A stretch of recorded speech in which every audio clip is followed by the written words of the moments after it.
জগৎগুরু শিল প্রভুপাদ কি জয়। ইস্কনের বর্তমান গুরুবৃন্দ কি জয়। হরে কৃষ্ণ।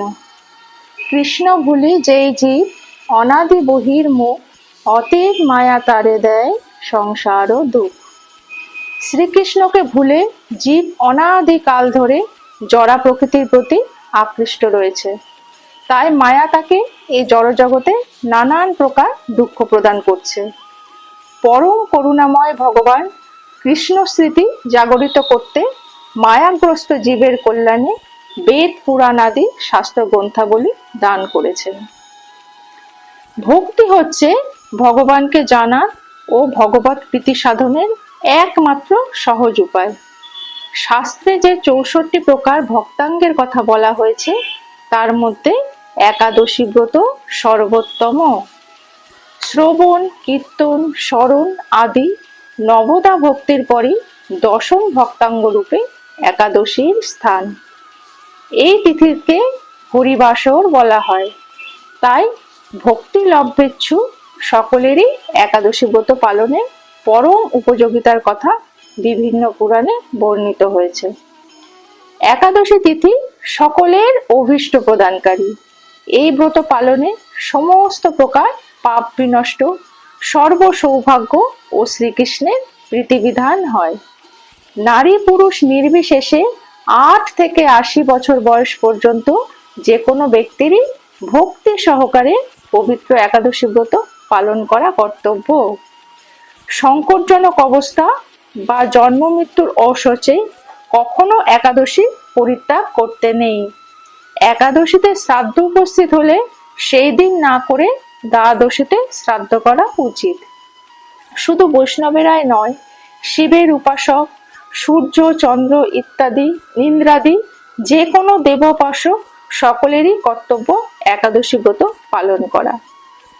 দুর্লভ মানব জীবন লাভ করেও এই ব্রত অনুষ্ঠান না করলে বহু দুঃখ কষ্টে 84 লক্ষ জনই ভ্রমণ করতে হয়। অহংকার বশত একাদশী ব্রত ত্যাগ করলে অশেষ যম যন্ত্রণা ভোগ করতে হয়। যে ব্যক্তি এই ব্রতকে তুচ্ছ জ্ঞান করে জীবিত হয়েও সে মৃতের সমান। কেউ যদি বলে একাদশী পালনের দরকারটা কি, সে নিশ্চয়ই কুম্ভিপাক নরকের যাত্রী। যারা একাদশী পালনে নিষেধাজ্ঞা জারি করে শনির কোপে তারা বিনষ্ট হয়। একাদশীকে উপেক্ষা করে তীর্থ স্নান আদি অন্নব্রত পালনকারীর অবস্থা গাছের গোড়া কেটে পাতায় জলদানের মতোই। একাদশী বাদ দিয়ে যারা দেহ ধর্মে অধিক আগ্রহ দেখায়, ধর্মের নামে পাপ রাশিতে তাদের উদর পূর্ণ হয়। কলহ বিবাদের কারণেও একাদশীর দিনে উপবাস করলে অজ্ঞাত সুকৃতি সঞ্চিত হয়। পুণ্যদায়িনী সর্বশ্রেষ্ঠ এই ব্রত শ্রীহরির অতি প্রিয়। একাদশী ব্রত পালনে যে ফল লাভ হয়, অশ্বমেধ, রাজস্ব ও বাজপেয় যজ্ঞের দ্বারাও তা হয় না। দেবরাজ ইন্দ্র যথাবিধি একাদশী পালনকারীকে সম্মান করেন। একাদশী ব্রতে ভাগবত শ্রবণে পৃথিবী দানে ফল লাভ হয়। অনাহারে থেকে হরিনাম, হরিকথা, রাত্রি জাগরণে একাদশী ব্রত পালন করা কর্তব্য। কেউ যদি একাদশী ব্রতে শুধু উপবাস করে তাতে বহু ফল পাওয়া যায়। শুদ্ধ ভক্তরা এই দিনে একাদশ ইন্দ্রকে শ্রীকৃষ্ণকে সমর্পণ করেন। একাদশীতে শস্য মধ্যে সমস্ত পাপ অবস্থান করে। তাই চাল, ডাল, আটা, ময়দা, সুজি, সরিষা আদি জাতীয় খাদ্যদ্রব্য একাদশীর দিনে বর্জন করা উচিত। নির্জল উপবাসে অসমর্থ ব্যক্তি জল, দুধ, ফল মূল এমনকি আলু, পেঁপে, কলা, ঘি বা বাদাম তেল অথবা সূর্যমুখী তেলে রান্না অনুকল্প প্রসাদ রূপে গ্রহণ করতে পারেন। রবি শস্য, সোয়াবিন তেল অবশ্যই বর্জনীয়। দশমী বিদ্যা একাদশীর দিন বাদ দিয়ে দ্বাদশী বিদ্যা একাদশী ব্রত পালন করতে হয়। একাদশীতে সূর্যোদয়ের পূর্বে বা সূর্যোদয় কালের 1 ঘন্টা 36 মিনিটের মধ্যে যদি দশমী স্পর্শ হয় তাকে দশমী বিদ্যা বলে জেনে পরদিন একাদশী ব্রত পালন করতে হয়। মহা দ্বাদশীর আগমন হলে একাদশীর উপবাস ব্রতটি মহা দ্বাদশীতেই করতে হয়। একাদশী ব্রত করে পরের দিন উপযুক্ত সময়ে শস্য জাতীয় প্রসাদ গ্রহণ করে পালন করতে হয়। শাস্ত্রবিধি না মেনে নিজের মন গড়া একাদশী ব্রত পালন করলে কোনো ফল লাভ হয় না। দৈববশত যদি কখনো একাদশী ভঙ্গ হয়ে যায় তবে ক্ষমা ভিক্ষা করে পুনরায় ব্রত পালন করতে হয়। গঙ্গা স্নানে যেমন সবার অধিকার আছে, তেমনি একাদশী ব্রতের অধিকারীও সকলেই। শাস্ত্রে বিধবা সধবা সকলের জন্যই একাদশী ব্রত পালনের নির্দেশ দেওয়া হয়েছে। যারা সধবার একাদশী পছন্দ করে না, শাস্ত্রে তাদের বিষ্ণুদ্রোহী বলা হয়েছে। একাদশীতে উপবাস অত্যন্ত গুরুত্বপূর্ণ, তবে কেবল অনাহারে উপবাস করাটাই মুখ্য উদ্দেশ্য নয়।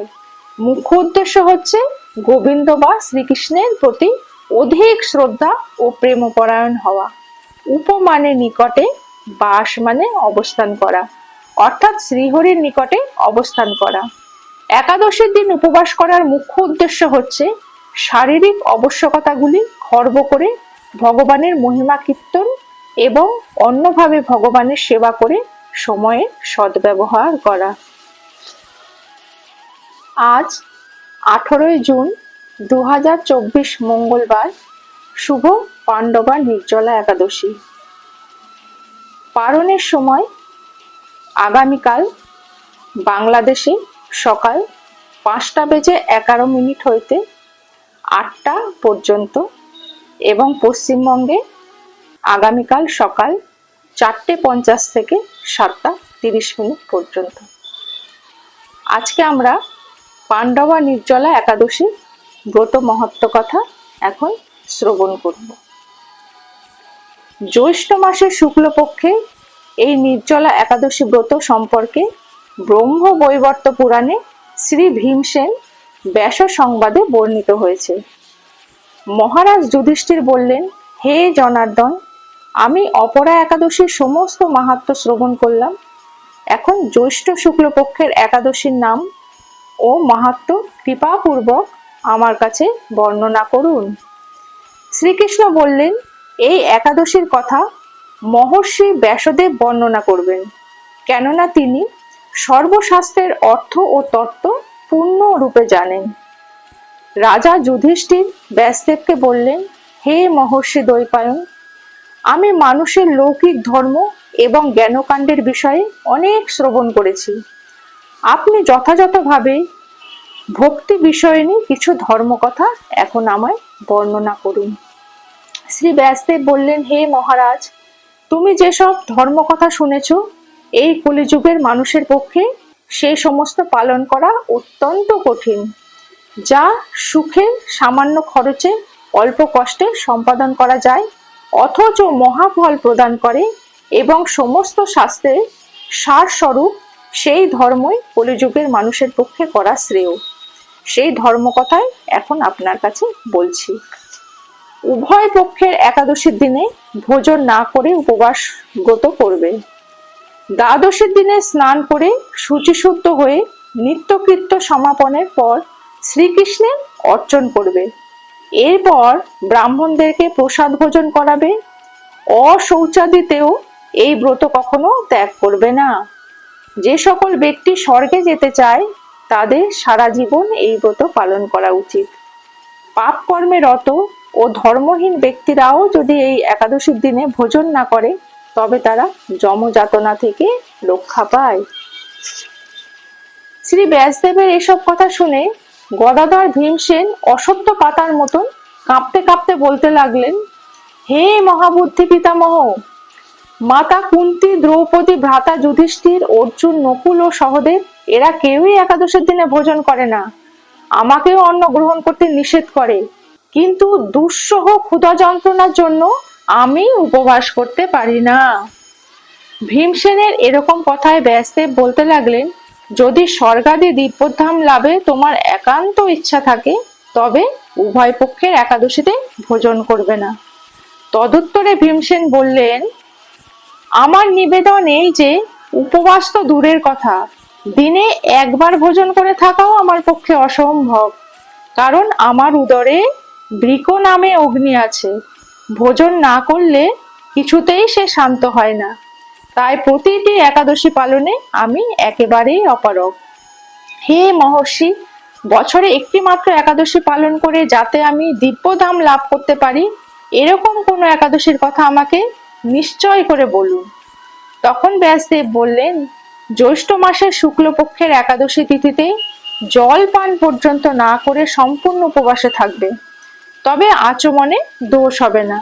ওই দিন অন্নাদি গ্রহণ করলে ব্রত ভঙ্গ হয়। একাদশীর দিন সূর্যোদয় থেকে দ্বাদশীর দিন সূর্যাস্ত পর্যন্ত জলপান বর্জন করলে অনায়াসে 12টি একাদশী ফল লাভ হয়। বছরের অন্যান্য একাদশী পালনে অজান্তে যদি কখনো ব্রতভঙ্গ হয়ে যায়, তাহলে এই একটি মাত্র একাদশী পালনে সেই সব দোষ দূর হয়। দ্বাদশীর দিনে ব্রহ্ম মুহূর্তে স্নানাদি কার্য সমাপ্ত করে শ্রীহরি পূজা করবে। সদাচারী ব্রাহ্মণদের বস্ত্রাদি দান সহ ভোজন করিয়ে আত্মীয় স্বজনের সঙ্গে নিয়ে ভোজন করবে।